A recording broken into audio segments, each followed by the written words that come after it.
Hello everyone, welcome to our English lesson. Now today we're going to be thinking about this story here, an absolutely fabulous, funny story about a super-tato, and it's written by Sue Hendra and Paul Linnett, and all of our work this week focuses on super-tato and superheroes.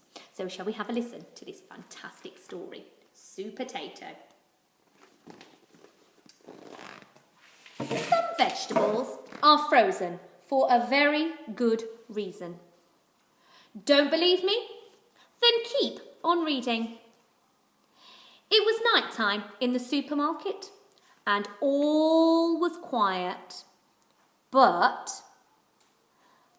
crash, bang, something had escaped from the freezer. Something small and round and green, something looking for trouble. Big trouble. Ooh, I wonder what's looking for trouble in our story. Help! Help! Cried Carrot. I'm stuck to the conveyor belt. Ah! Cried Broccoli. Someone's drawn on my face. Oh dear. Cried Cucumber. Who was doing this? And was there anyone who could help these vegetables in distress? Super-tato to the rescue! He used his super speed. He used his super strength. He used a flannel and some soapy water. I know who's behind this, said Super-tato. There's a pea on the loose.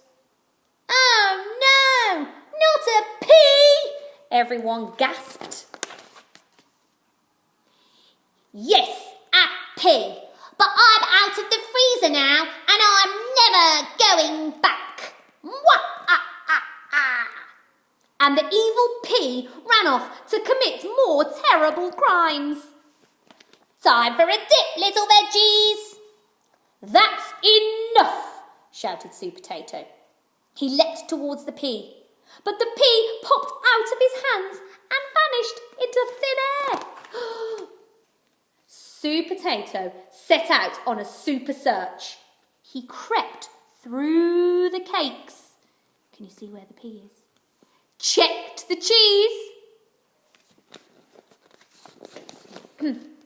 And snuck up on the beans. Then something caught his eye. The game's up, yelled Super-tato. But the pea bounced out of reach and onto a trolley. Super-tato was just about to stop him with his super strength when the trolley crashed and he was thrown down into the icy depths of the freezer. Was this the end for Super-tato? My goodness, if he lands in the freezer, what might happen? He might turn to ice. Not quite. But the pea was off his trolley, lying in wait. You're finished, Super-tato, he shrieked. But Super-tato summoned up all his strength and ran for it. The pea nearly had him at the beans and closed in on him at the cheese. Oh, it's going to turn him into mash. He had him cornered at the cakes. So much for Super-tato, shrieked the pea. You're about to be mashed potato. Surely this was the end for Super-tato. Oh dear. Not today, my friend, said Super-tato. Gotcha, said the pea. Oh yes, said Super-tato. I set my trap and you fell for it. Or should that be in it? And he grinned a super grin. The peas got stuck in some squelchy jelly. Super-tato had saved the day. Take him away, he said. And the pea was marched back to the freezer where he belonged. This jelly tastes like pea, said the broccoli. And everybody laughed and cheered. So, remember folks, Some vegetables are frozen for a very good reason.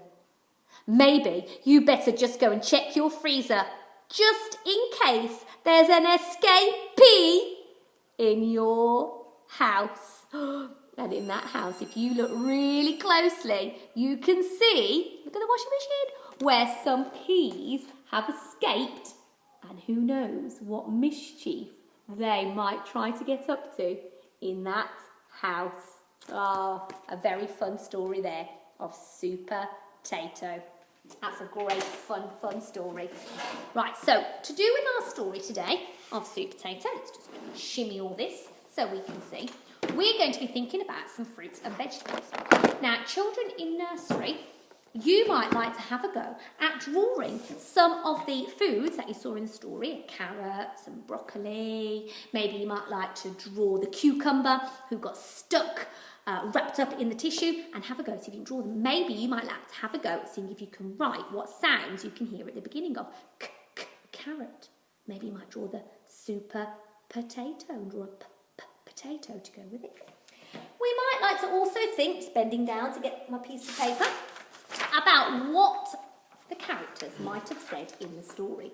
Now, reception children, in your pack you have got here some of these pictures. And this is our carrot. And our poor carrot, he got stuck on the conveyor belt with those plasters there, Super P stuck him down. So we might think about what the vegetables might have said in the story. And here we go. What then is our carrot going to be saying? And this is our speech bubble at the side where we write down what the carrot's going to say.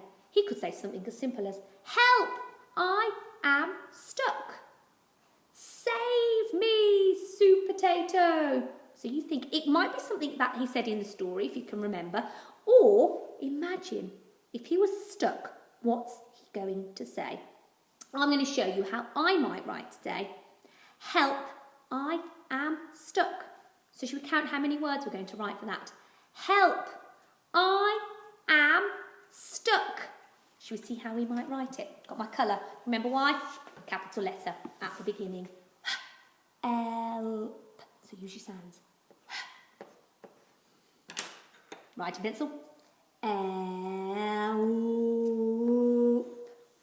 Help. I am stuck. Oh, look, it is a capital, isn't it? I am stuck. Now this one's tricky. Stuck. Stuck. Let's pinch the sounds. Stuck. Watch. Watch this. It's a special friend's k, k, and a k. Just making one k sound, and at the end, I'm going to put my full stop. So have a look. See if you can choose a vegetable, draw it if you want to draw your own one, and write down what the vegetables might have said in the story. Have fun, and I'll see you later.